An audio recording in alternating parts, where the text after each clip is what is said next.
les serviteurs de Dieu devraient, les visionnaires, devraient découvrir dans le sein de leur église les atouts qui sont là-bas.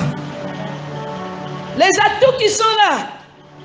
Il y a des gens qui sont là, qui peuvent aider à ce que l'église puisse rayonner. Vrai ou faux? Mais quelle est la stratégie que vous utilisez? Hein? La stratégie de couveuse, vous allez enfouir les mines. Couveuse. Nous avons eu combien d'églises ici qui ont dit non, on n'allait plus à l'université de Dieu. Oh. Mais c'est une stratégie de diffusion. La formation. Un serviteur de Dieu qui sait qu'il a une mine.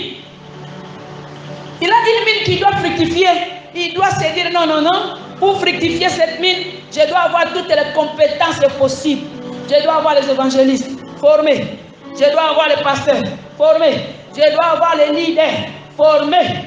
Je dois avoir les personnes qui sont capables d'amener ma vision dans le monde entier. Vrai ou faux? Où est le mal? Une église couveuse, c'est une église qui a enfoui les mines. Propagée. La Bible nous dit, lorsque nous lisons dans Matthieu chapitre 5, nous lisons ensemble, chapitre 5, Matthieu chapitre 5, versets 14 à 16. Nous lisons ensemble. Les églises doivent développer les relations, nous allons voir. Les relations, ce sont des facteurs de diffusion. Vous avez une église. Vous voyez qu'il y a quelque chose qui se fait là-bas. Vous savez que moi, parfois je me pose la question. Mes frères, mes soeurs, ils ont les églises. Mais ils savent que moi, leur soeur, j'ai l'université de Dieu. Mais ils ne s'approchent même pas ici pour venir voir qu'est-ce que notre grande soeur est en train de faire. Une église couveuse.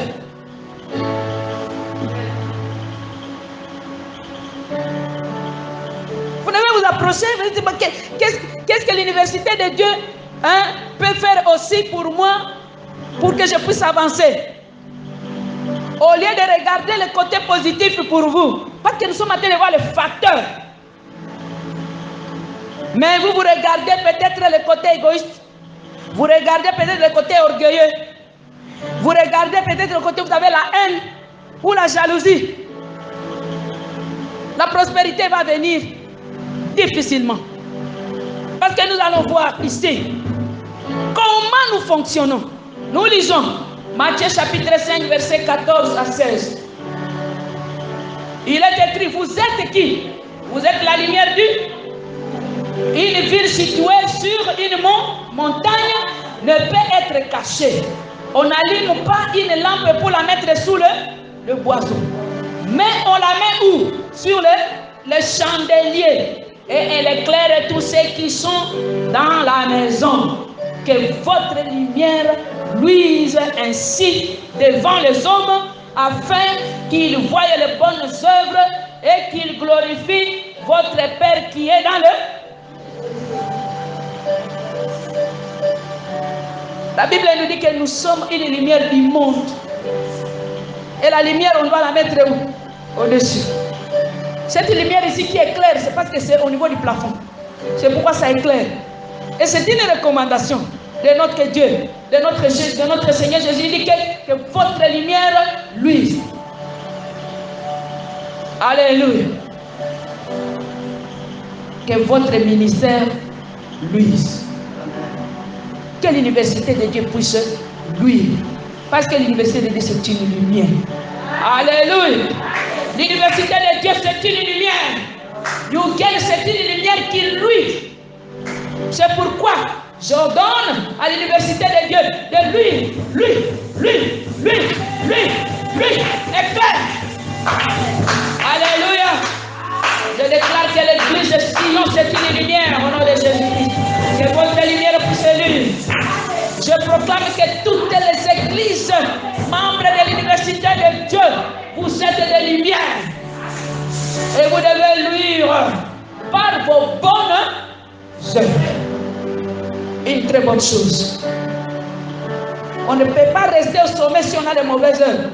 On ne peut pas rester au sommet si tout ce que nous avons vu là-bas, l'impudicité et tout ça. On ne peut pas. Ça ne peut pas lui. Parmi les choses qui éteignent la lumière d'un homme de Dieu, ce sont les codes sataniques que nous avons étudiés ici. Il faut rayonner en faisant du bien. Nous sommes aussi Jérusalem. J'aime aussi ce qu'Ésaïe a dit. Ésaïe chapitre 2 verset 2 à 3. Lisons ensemble. Qu'est-ce que Ésaïe a dit? Ésaïe chapitre 2 verset 2 Nous lisons ensemble. Ésaïe. Seigneur, il a dit. J'attends les autres. Après avoir ainsi parlé, Jésus marchait. Ésaïe. Ésaïe chapitre 2. Nous attendons les gens de Bukavu. On attend toujours. Ils sont très loin. Nous les attendons. Ésaïe chapitre 2 verset.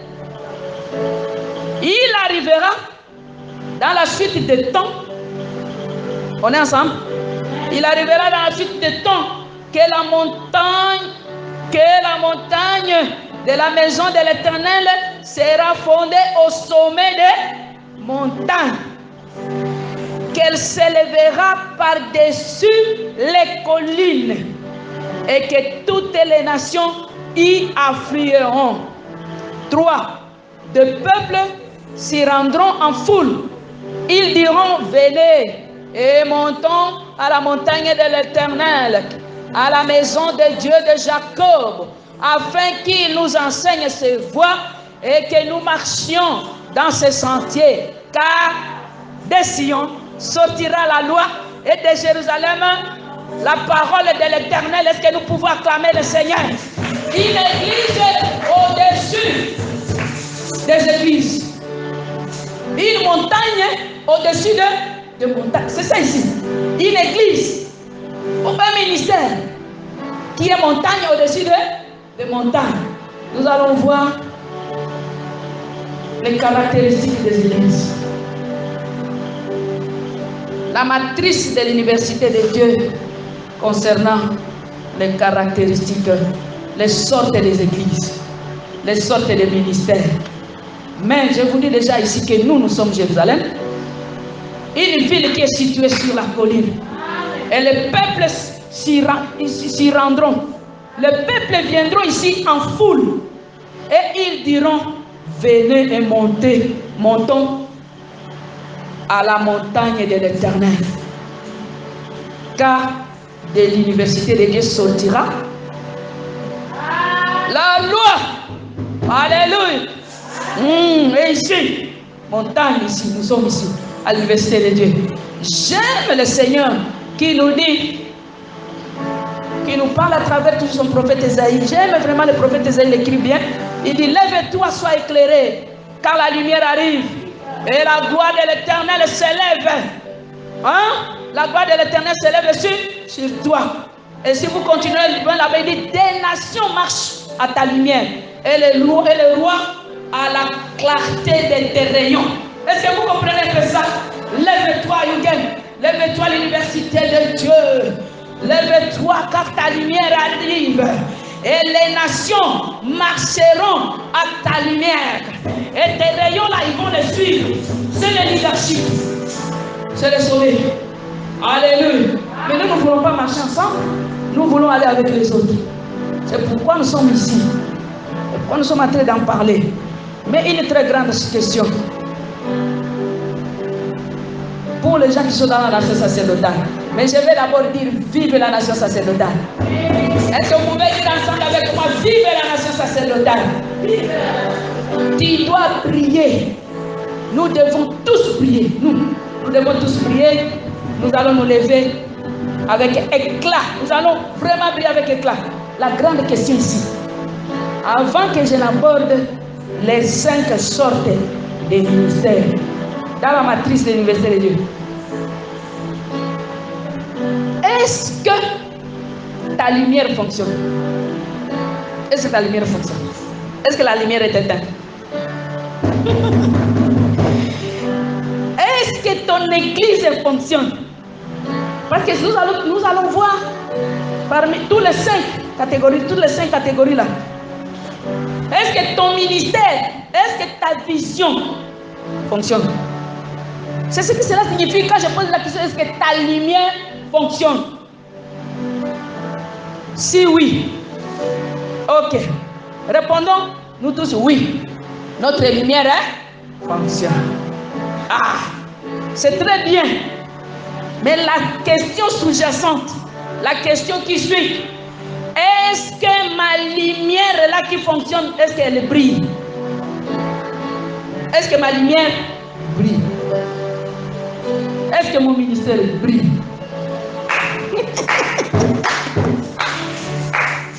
Est-ce que mon église brille? Nous pouvons répondre aussi par oui. Oui, hein? Ok, nous disons que les ministères de tout le monde brillent. Ah, c'est une très bonne chose. Mais la troisième question, est-ce que ma lumière brille avec éclat? Dis avec moi éclat. Vous savez, il y a une différence entre une lumière avec éclat et une lumière sans éclat. La lumière avec éclat, c'est cette étoile-là. Hein? C'est cette étoile-là que les mages ont suivi. Ils ont suivi, parce qu'ils ont vu, il y avait beaucoup d'étoiles. Mais ils ont vu une étoile qui brillait avec éclat. Et c'est cette étoile-là qui leur a indiqué non, qu'il y a un roi. Alléluia. Là où ça brille avec éclat, c'est-à-dire qu'il y a un roi là-bas. Là où ça brille avec éclat, c'est-à-dire qu'il y a la supériorité en quoi? Il y a la supériorité en prénom et la supériorité en magnificence. Ça signifie aussi que c'est cette lumière que les autres rois suivent. C'est cette lumière que les autres rois doivent suivre. Alléluia. Amen. Bien-aimé. Mais il y a aussi un élément très important que nous devons comprendre ici. Si j'ai un ministère qui brille avec éclat, je la place. Hein? Quelle est la position? Quelle est la position que je donne, que j'accorde à cette? Est-ce que c'est une lumière que je mets en dessous de quoi? Ou je les mets sur les chandeliers pour que ça fasse quoi? Pour que ça éclaire. Acclamons le Seigneur. Nous allons voir les 5 sortes. Vous avez déjà compris. Les 5 sortes de ministères, ça provient de ces 5 questions. Alléluia. Voyons ça rapidement et puis nous allons parler de la mine. Premier facteur qui favorise la prospérité d'une église. Et nous sommes à l'université de Dieu. L'université, c'est la science de l'art, de la profondeur. La matrice de l'université de Dieu. Une matrice qui a 4 cadrans. C'est la même, presque la même matrice que le cadran d'actualisation. C'est la même matrice. Mais ici, nous voyons qu'il y a 2 variables clés que nous avons analysées ici à l'université de Dieu. Et vous pouvez aussi analyser votre propre ministère à partir de cette matrice et puis vous classez. Vous classez votre ministère dans l'un des cadrans ici. Parce que chaque cadran a le problème, a aussi la solution. Nous pouvons vous proposer la solution. Si par exemple vous vous trouvez dans le premier cadran, non, j'énonce d'abord les 2 variables.